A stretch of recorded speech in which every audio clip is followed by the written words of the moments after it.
તો કેમ છો મિત્રો? મજામાં જશો ને જવો અમારા વાડામાં મગ વાવ્યા હતા એ તમને બધાને ઘણાઈને ખબર જ હશે। જો આવું શીંગું આવી ગઈ છે, આવી સરસ મજાની ને જો આવા દાણા બેઠા છે।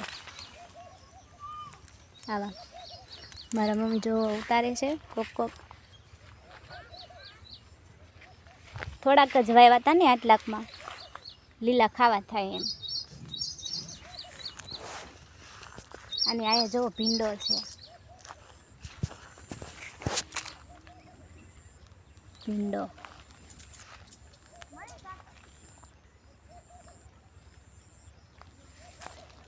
આટલે કાંઈ થાય તો નહીં, તોય તે વાવ્યા હતા।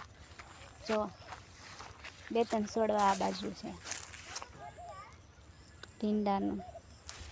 આટલી વાડી છે અમારી નાની એવી મસ્ત મજાની, જેમાં અમે કોક વસ્તુ વાવી છીએ। જો આમાં કાંઈ બહુ આવ્યું નથી, આમાં કાંઈ આવ્યું જ નથી,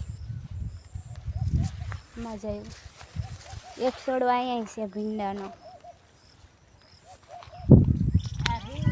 આ બધા જો હજી આવે છે, કોક ફૂલડા એવા છે, એવું બધું છે। અને આ આંબો જેવો કેવડો લાંબો થઈ ગયો, પણ આ આંબો હજી બહુ વધતો નથી મારી જેમ। આવી વાળી છે કાગ અમારી નાની એવી મસ્ત મજાની, એમાં અમે કોક વસ્તુ વાવી લીલું ખાવા થાય એમ। જો આવા દાણા કેવા લીલા મસ્ત, મજા આવે આવા દાણા ખાવાની। લીલા મગનું શાકય બહુ મસ્ત થાય। આ બધા વેલા છે, વાડે ચડાવ્યા છે, દૂધીના અને ઘીહોડાના ને એવા બધા। બે રીંગણા ઉદાર લો, મોટા થઈ ગયા। બે રીંગણા જ આવ્યા છે, બે રીંગણા આવ્યા જવો।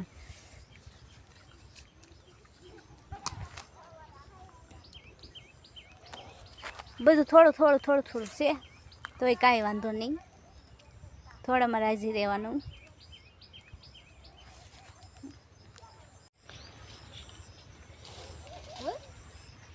ન્યા હું કરસ ગોહામાં બહુ આઘી જાતી નહીં, વાડમાં આ બાજુ રહે છે, પણ આ પણ વાડમાં નો અંદર હાથ નાખતી, ગોહામાં આંબામાં વેલો સડી ગયો, પછી આંબો વાકો વળી જાય, ભાર લાગે અને જો આંબો આમાં સડી ગયો વેલો। હા પણ ઈ આમ નીચે કરી નાખ, પણ હવે ક્યાંય નથી। આ વેલા છે ને એ છે વાલોડ ના શિયાળ